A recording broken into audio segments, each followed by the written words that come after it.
Hello बच्चों, मैं हेमंत प्रजापति आप सबका स्वागत करता हूं आपकी अपनी प्यारी सी चैनल एचपी केमिस्ट्री क्लासेस में। डियर, जैसा कि आप देखते हैं कि हम आज लेकर आए हैं यूपी बोर्ड एग्जाम के लिए मोस्ट इम्पोर्टेंट क्या होता है जब only chemical reaction what happen. क्या होता है जब, बताइए क्या होता है। अरे क्या होता है जब एथेनॉल सोडियम ब्रोमाइड सान H2SO4 इस टाइप की रिएक्शन जो होती हैं उस पर बात कर रहे हैं हम आपसे। और यूपी बोर्ड के लिए ये बहुत ही ज़्यादा इम्पोर्टेंट है। जो आपका केमिस्ट्री का एग्जाम होगा उसके लिए मैं लेकर आया हूँ। और ये ध्यान दे लीजिए, सबसे ज़्यादा आनंद आपको आएगा। चलिए देखते हैं। हम सबसे पहले पहली रिएक्शन पर देखो, दूसरी भी दिखाई देने लगी आपको।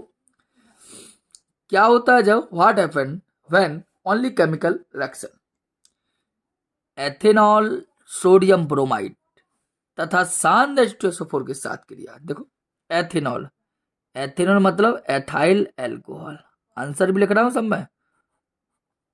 सोडियम ब्रोमाइड, भैया सोडियम ब्रोमाइड है।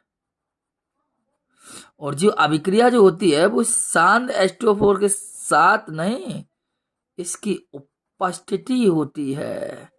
हुआ ना भ्रम पैदा, ऐसा होता है। होगा कुछ नहीं, ये आपका क्षार अलग हो जाएगा इस प्रकार। देख लीजिए, हो गया ना। और C2H5 Br आपका अर्थात एथिल ब्रोमाइड बन के तैयार हो गया। कोई समस्या हो तो बता दीजिए। पहली रिएक्शन को आपके सामने है, ये एथेनॉल सोडियम ब्रोमाइड सान। आहा क्या बात है, बढ़िया समझ में आ गई सर जी। आगे चलिए चलिए तो फिर चलते हैं। अगर आगे देखें तो कहता है टू ब्रोमो पेंटेन। अरे क्या कहा, पेंटेन? अरे पेंट चाहिए इसको। देखिए चलो, रंग दे रहा हूं। पेंटेन का मतलब 5 कार्बन। देखो CH3 CH2 CH2 CH और इधर लगा दो CH3, इधर 2 ब्रोमो मतलब Br। ये हो गया आपका 2 ब्रोमो पेंटेन। ठीक है, 2 ब्रोमो पेंटेन को एल्कोहलिक KOH के साथ दिला KOH लेना है। कैसा बच्चा, एल्कोहलिक ले लिया, कोई दिक्कत नहीं। अब थोड़ा सा ध्यान को समझने का प्रयास करें आप सभी। जब भी एल्कोहलिक होता है KOH तो कभी एल्कोहल नहीं बनता। जब एल्कोहलिक होता है KOH तो कभी एल्कोहल नहीं बनता। और जब एल्कोहल नहीं बनता तो क्या बनता, एल्कीन। देखो जी के और ये Br, तो सबसे पहले तो ए हटाइए, ले हटा दिया। अब Br जिससे जुड़ा वो कहलाएगा अल्फा, बगल वाला ये बीटा, ये बगल वाला ए भी बीटा, तो ये OH आएगा, इधर से H हटाएगा और ये H2। अब देखिए जी वाला बॉन्ड फिक्स हो जाएगा। यहाँ क्या बचा, CH3 CH2 और ये CH2 और ये क्या है CH, बॉन्ड हो गया डबल, डबल बॉन्ड इधर लेके दे रहा हूं। ठीक है, CH2 दिखाई दे रहा होगा, थोड़ा सा डिस्टर्ब हो गया जगह की वजह से। बताइए समझ में आ गया नहीं आ गया? आहा क्या बात है सर। आगे चलिए चलिए चलिए, समय कम है, कोई बात नहीं, दिक्कत। आगे ए आ गए अपन तीसरे नंबर की रिएक्शन पर। क्या कहता है, एन ब्यूटिल क्लोराइड, मतलब एन का मतलब है नॉर्मल ब्यूटिल। कोई समूह नहीं लटका है, कोई सब्स्टिट्यूट नहीं है, कोई चीज लटकी नहीं है, नॉर्मल ब्यूटिल। लो ब्यूट का मतलब 4 लिखो। आहा देखो, CH3 CH2 प्रोपेल हुआ, ले एक और CH2, तो मैथ एथ प्रो ब्यूट हो गया ब्यूटिल। क्लोराइड का मतलब ले भैया क्लोराइड। आहा कितना बढ़िया बताया सर जी। कोई बात नहीं, अच्छा ही बताएंगे, पढ़ाएंगे थोड़ा गंदा नहीं तो। अब लिया KOH, लेकिन कैसा, एल्कोहल है। और भैया जब एल्कोहल लेते हैं, एल्कोहलिक QH लेते तो एल्कोहल नहीं बनता, एल्कीन बनती। कैसे? ऐसे, एक भैया जो के और जो भैया Cl भैया KCl। आहा, सर जी निकाल दी मैंने तो, बढ़िया। तो कोई बात नहीं, आगे क्या हुआ? कुछ नहीं। Cl किससे लगा? HCl, इससे लगा तो ये अल्फा, और बगल वाला हो गया बीटा। तो OH कहाँ से लेगा? H इधर से लेगा, तो ये पानी भी निकाल दिया। कितना अच्छा निकाल लेता है, बढ़िया। अभी बॉन्ड फिक्स हो जाएगा यहाँ, देखो। CH3, ये बचा आपका CH2, फिर बचा CH और डबल बॉन्ड CH2। मैथ एट प्रो ब्यूट बन गया ना, ब्यूट इन, ऐसा बन जाएगा ब्यूटीन। ये ध्यान दें कि अगर आप एल्कोहलिक KOH की क्रिया या मार्कोनिक आप एंटी मार्कोनिक आप देखना है तो लिंक डिस्क्रिप्शन में मैं दे दूंगा, और उसमें सीख लीजिए। वो अनिवार्य है, क्योंकि ये समझ लीजिए कि बोर्ड एग्जाम में इस टाइप की रिएक्शन आएंगी ही आएंगी। वीडियो जरूर रिटर्न में दे रहा हूँ, लेकिन लगभग मैं बार बार कहता हूँ आपको सबसे बेटर, सबसे अच्छे नंबर इस वीडियो से गेन हो जाएंगे। अर्थात क्या होता है, जब सभी रिएक्शन आपको मिल जाएंगी, कभी समस्या की उत्पन्न नहीं होगी।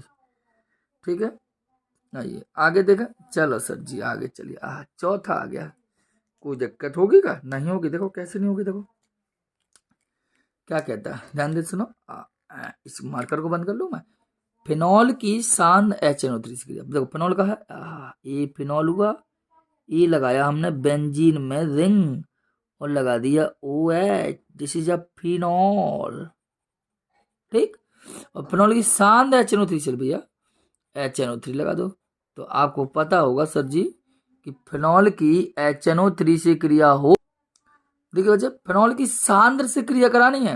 अब सांद्र से करानी है तो बनेगा पिक्रिक अम्ल, और सांद्र से ना कराने होती और तनु से कराते तो ऑर्थो और पैरा नाइट्रोफिनॉल बनते।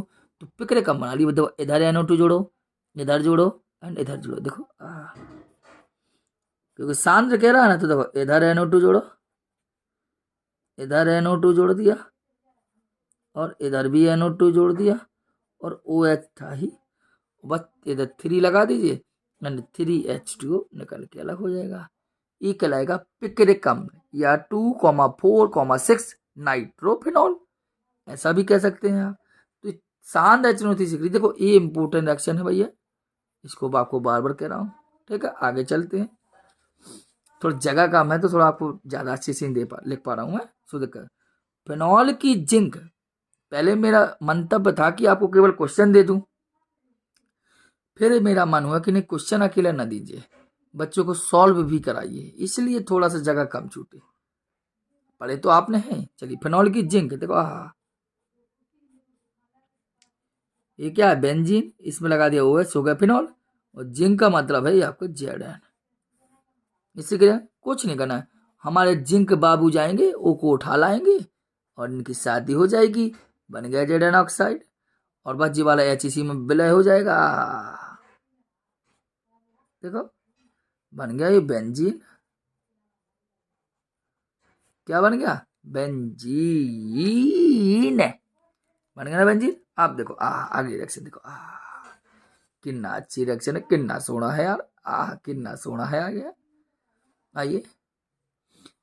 NaOH के साथ फिनॉल को कराना है CCl4 के साथ गर्म, कोई दिक्कत नहीं। फिनॉल उठाओ पहले, तो सबसे पहले देखो लिखा जी ना, देखो ये क्या है आपका? बेंजीन के साथ OH लगा, हो गया फिनॉल। ये क्या बन गया? फिनॉल। नहीं दिखाई दे रहा, ऊपर कर ले, हो गया फिनॉल। NaOH के साथ लो भैया, NaOH ले लिया भैया, और CCl4 कर लिया भैया, CCl4 भी ले लिया, और क्या लेगा वे? कोई दिक्कत नहीं, कुछ नहीं करना है। अब बुद्धि लगाएंगे, ये Na जाएगा Cl के पास, तो कितना Cl? 4, तो 4 NaCl निकल के भाग जाएगा। अरे सर आपने तो ये Na जाएगा Cl के साथ, तो 4 NaCl लगा, तो 4 लगा दीजिए, तो 4 Na भी होनी चाहिए भैया, हो गया Na 4। अच्छा नहीं लिखा, ले भैया लिख दिए 4 Na, कोई समस्या आपका? या फिनॉल जाके तो उतार लीजिए, समझाने के लिए अच्छा सा लगेगा आपको। ये उतार लिया हमने फिनॉल OH। ठीक, अब यहाँ का बचा C, तो C इधर जोड़ दीजिए, ले भैया C जोड़ दिया। अब जो सी, ये वाला सी इस कोने पर जुड़ा है, ध्यान से सुने। एन गया पहले Cl लेके NaCl बनाया, 4 Cl थे तो 4 NaCl लगाया। अब इस सी जाएगी यहाँ लगने, तो इस कोने पे तो हाइड्रोजन होगा, तो लो भाई ले हाइड्रोजन बाहर निकाल दिया उसका। अब जब सी इसके कोने में गया तो यहाँ हाइड्रोजन होगा, तो हाइड्रोजन बाहर निकाल दिया। आप क्या करेंगे, ये तो कितने ओ है 4, तो 2 ये बीच में लगा दीजिए। इसे बोलते हैं सैलिसिलिक अम्ल। इसे क्या बोलते हैं, सैलिसिलिक अम्ल। ये ध्यान देना। पहले Na गया Cl, 4 NaCl होगा, तो 4 Na होने के कारण 4 लगा दिए। अब ये सी जाएगा इधर, तो सी के साथ निकलेगा H, तो CH हो गया। अब 2 वो निकाल लगा। अब देखो कितना H बचा था, 4 H थे और 2 बचे, से लगा दीजिए 2H2O।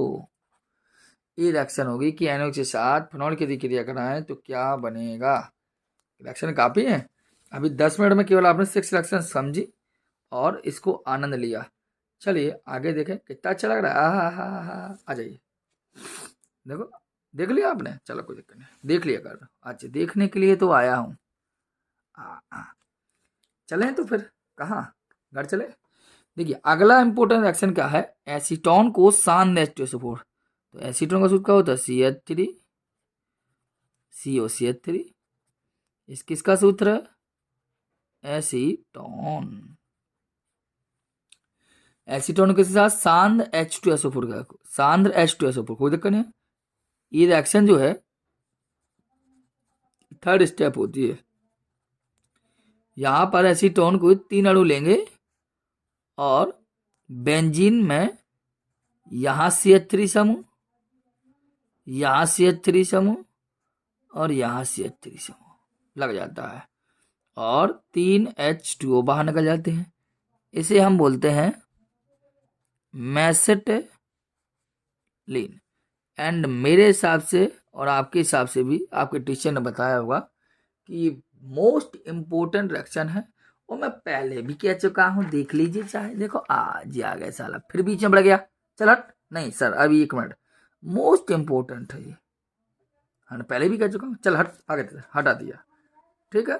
तो एसीटोन की 3 अणु शांत H2SO4 के द्वारा आपस से मिलकर मेसेटिलीन गैस बना के तैयार करते हैं, ठीक। इस बात ना क्या लगा, एसीटल्डिहाइड, क्या लगा, एसीटल्डिहाइड।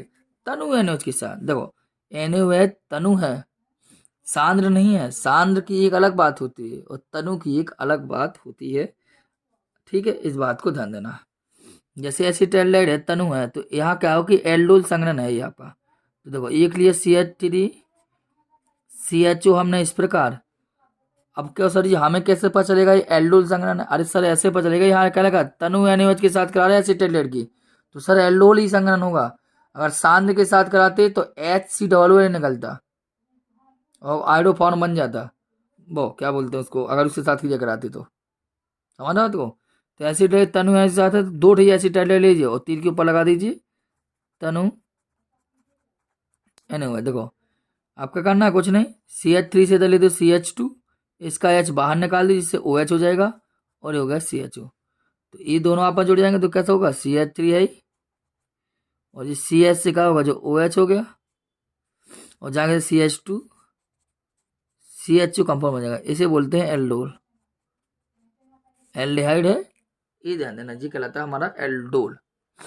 तो हमने आपको बनाना सिखाया कि एल्डोल क्या होता है, इसके बारे में आप जानकारी क्लियर हो चुकी होगी। आइए अगली क्वेश्चन आपके सामने प्रस्तुत भी है, खा लीजिए, अच्छा है सॉरी चलिए, बाकी वाली लाल की जय।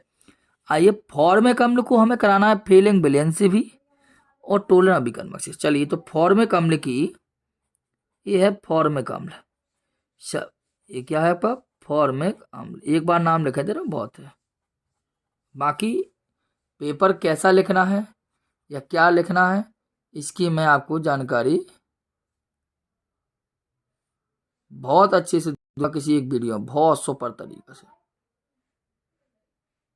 इस बात को ध्यान देना। तो थोड़ा डिस्टर्ब हुआ, सॉरी।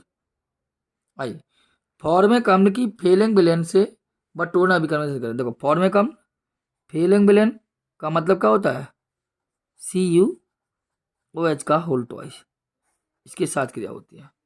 होगा क्या? कुछ नहीं। सी यू जाएगा इधर के ओ को लेकर, तो निकाल दिया Cu2, मतलब इसे बोलते हैं क्यूप्रस ऑक्साइड। और ये होता कैसा है, यहाँ बनता कैसा है? ये बनता कैसा है सर जी? ये लाल होता है, इसे तो लाल पेन से लिखा मैंने कहा ना। अब Cu2 होगा तो भैया ले 2 लगा दीजिए। अब कुछ नहीं, C O दिख रहा है, अलग कर दिए CO2 के रूप में। हट गया, हट बक हट गया। अब क्या बचा? 2H ये है और 4 ये 2 कितने होगा? 6। कितने होगा? 6 होगा। देखो आप खुद में लगाइए, गलत तो नहीं हो गई? मेरे हिसाब से तो नहीं हुई। CO2 हो गया और Cu2 हो गया। अब देखो 2 पहले थे, 4 और 2 6, 6 के में 3H2 बन जाएंगे क्या? देखो 3 ऑप्शन है, होना चाहिए 3 ऑप्शन, क्योंकि 2 ऑक्सीजन पहले थे, 2 लगे, हाँ, और 1 बढ़ गए, 3 ऑक्सीजन हो गए, तो 3H2 बाहर निकलेगा। ये हो जाएगा। बताइए कोई समस्या? नहीं होना चाहिए। आगे देखो, इसी फॉर्मिक अम्ल की रिएक्शन समझिए। साफ दिखाई दे रहा होगा आपको, आशा है ऐसे ही। नहीं दिखा तो बता दीजिए। दिखाई दे रहा ना? ठीक है। फॉर्मिक अम्ल की टोले नाभिका, टोले का मैं क्या हो, Ag2O से क्रिया। क्या दी टोले होना कुछ वही C हो तो भैया अलग कर दो CO2, और 2Ag है जो 2Ag बना लेता है। और 2Ag क्या है? रजत दर्पण। क्या है? रजत दर्पण बनाता है। और रजत दर्पण कैसा होता है सर जी? काला। इसी से मैंने काले से लिखा देगा, काला लाल। हो गया ना? अब क्या बचा? 2H है, 1 O है, 2H है, 1 O है, तो H2O निकल गया। ठीक है, ये आप नवे नंबर की रिएक्शन भी समझ में आ चुकी होगी। अब आइए फॉर्मेल्डिहाइड की NH3 से भी और NaOH से भी। लेकिन NaOH देखना सांद्र लगा मैंने, तनु की तो बात ही नहीं हो रही भैया। हाँ चलिए, तो कोई दिक्कत नहीं है। तनु होती तो बैकेलाइट बनाना पड़ता मुझे, बस पसीना आता फिर। चलिए फॉर्मेल्डिहाइड की NH3 से देखो, ये फॉर्मेल्डिहाइड है और ये लिखा है NH3 अमोनिया। तो होगा क्या कि आपको बता दें, ये बहुत ज़्यादा इम्पोर्टेंट रिएक्शन है फॉर्मेल्डिहाइड की अमोनिया से क्रिया। होता क्या है आपको पता होना चाहिए। यूरोट्रोपिन बनता है हेक्सामेथिलीन CH2 का होल 6, टेट्राएमिन N4 बनता है और 6H2O बाहर निकलते हैं। N4 होते तो यहाँ 4 लग जाता है और 6 कार्बन हो गए तो 6 यहाँ लग जाता है। ये यूरोट्रोपिन भी कहलाता है, यूरोट्रोपिन, जिसका रासायनिक नाम होता है हेक्सामेथिलीन टेट्राएमिन। ये ध्यान रखना। और इसी फॉर्मेल्डिहाइड की NaOH से देखो, यही फॉर्मेल्डिहाइड क्रिया करेगा आपका NaOH से। जब NaOH से होती तो NaOH कैसा है? सांद्र है। अगर ये तनु होता तो हम बैकेलाइट बनाते, और सांद्र है तो हम क्रिया कराएंगे, जो कराएंगे वो क्रिया होगी हमारी कैनिजारो अभिक्रिया की भांति, कि अगर फॉर्मेल्डिहाइड के 2 अणु जाएंगे तो ये मैथिल अल्कोहल और HCOONA बनेगा। इसे बोलते हैं मैथिल अल्कोहल, और ये है सोडियम फॉर्मेट। और जो रिएक्शन आप देख रहे हैं ये वाली, ये कैनिजारो अभिक्रिया कहलाती है। मैं आपको काफ़ी बहुत रिएक्शन लाऊंगा आपके लिए, परेशान ना होना। और मैं बोर्ड एग्जाम की पूरी तैयारी करा के दूंगा, मतलब इंपॉर्टेंट चीज़ों की पूरी दूंगा। बाकी तो आपने पढ़ा भी है तो आपको समस्याएं भी उत्पन्न होगी। फॉर्मेल्डिहाइड की NH3 से कराई तो भैया आपको पता है हेक्सामेथिलीन टेट्राएमिन बनता है, और फॉर्मेल्डिहाइड की सांद्र से कराते हैं तो बनेगा आपकी मैथिल अल्कोहल सोडियम फॉर्मेट, अर्थात कैनिजारो अभिक्रिया भांति होता है। अगर तनु से होती तो बैकेलाइट बन के तैयार होता। आइए यहाँ हेडिंग डली है कैल्शियम फॉर्मेट, नहीं हाँ, कैल्शियम फॉर्मेट और कैल्शियम एसिटेट का शुष्क आसवन। तो कैल्शियम एसिटेट का देखना, कैल्शियम फॉर्मेट देखो, कोई दिक्कत नहीं। कैल्शियम एसिटेट का सूत्र देखो, संरचना बताऊंगा रिएक्शन CH3COO, इधर भी CH3COO, वही लिखा Ca। मतलब इसका नाम क्या है? इसको ऐसा भी लिख सकते हैं, इसको कैसा लिख सकते हैं? ऐसा, इसको दोगुना करके, ठीक है। ये एक ही चीज़ है दोनों, और इसी क्रिया करा रही है हम कैल्शियम फॉर्मेट से। तो SC00 और SC00 मेरे हिसाब से संरचना में सीखी, इसलिए मैंने बता रहा हूँ। कुछ नहीं करना है, देखना थोड़ा सा, 1 मिनट के लिए थोड़ा चेंज कर लो, इससे आपको समझाने में तकलीफ ना हो। इधर से चिन्ह लगाइए, इतना पार्ट अलग कर दीजिए, यहाँ से चिन्ह लगाइए, इतना पार्ट अलग कर दीजिए। देखिए अब क्या बचा, CA COO और ट्रिपल O, तो होगा क्या CaCO3। इधर से भी CaCOO और जो O3, मतलब 2CaCO3 निकल जाती है। बचा क्या, जो बचे CH3, इसको उठाइए से गुणा कर दीजिए इधर, इसको उठाइए से गुणा कर दीजिए इधर से, CH3 CHO, देखो CH3 CHO, तो होगा CH3 CHO और CH3 CO, इधर से H मिल जाएगा, तो 2 CH3 CHO, अर्थात एसिटल्डिहाइड बन के तैयार होगा। अगर कैल्शियम एसीटेट और कैल्शियम फॉर्मेट का यदि हम शुष्क आसवन कराते हैं तो 2 अणु एसिटल्डिहाइड के बन के तैयार होते हैं। ठीक है, आपने 1 2 3 4 5 रिएक्शन और सीखे थे समय में। समय जरूर लग रहा है, लेकिन आपको मेरी आशा है कि आपको रिएक्शन समझ में आ रही होंगी। कुछ रिएक्शन और हैं जो आपके सामने प्रस्तुत हैं। ठीक है,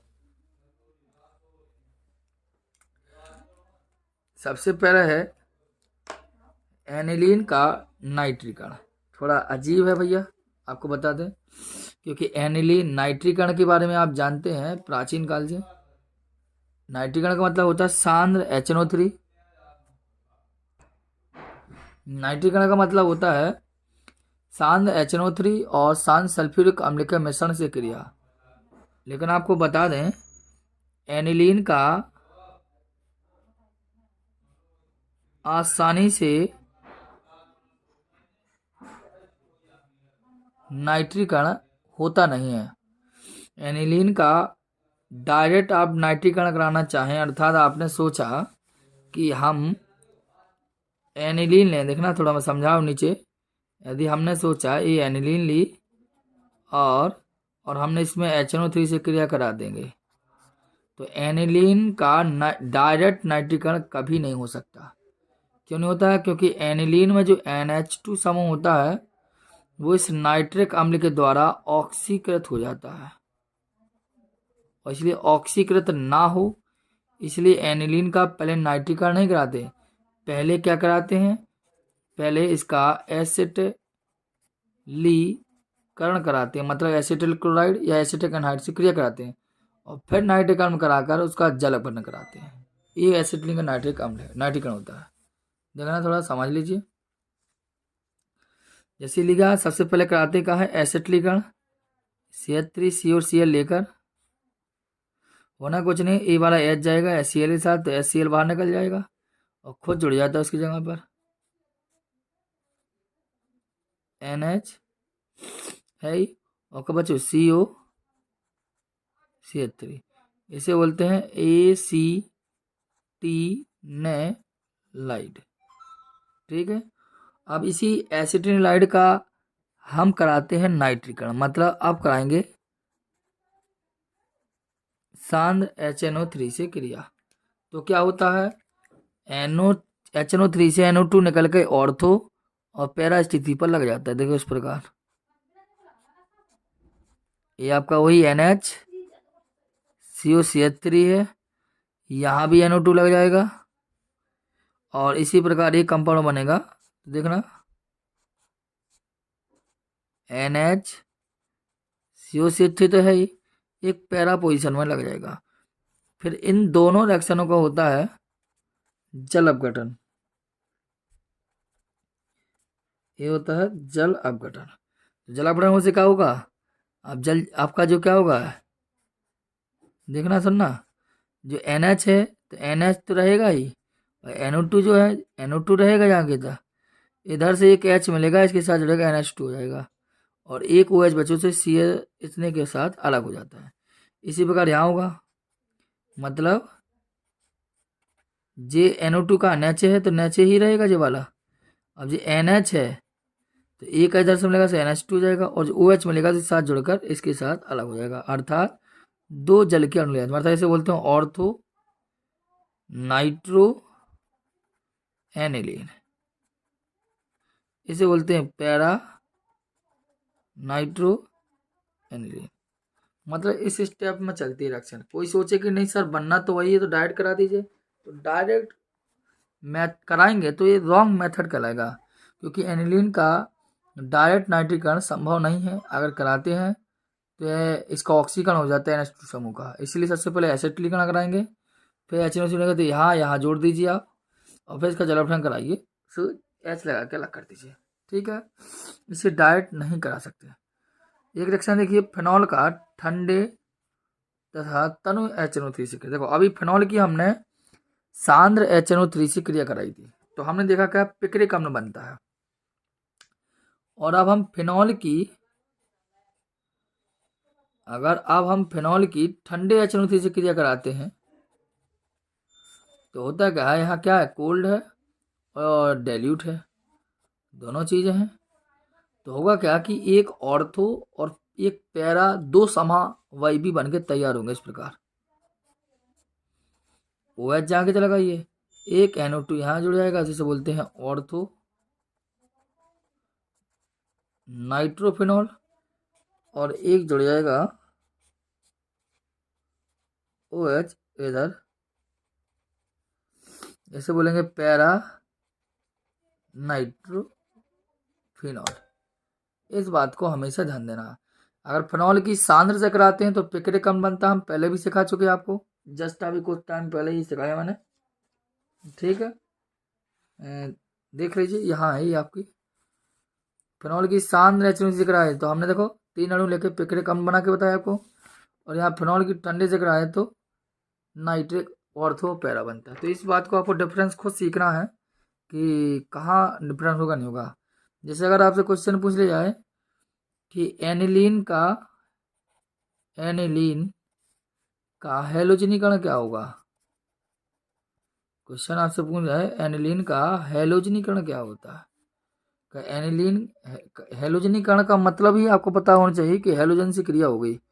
हैलोजन से क्रिया कैसी, उसको थोड़ा जान लीजिए। देखो जे एनिलीन है, NH2 लगा दीजिए।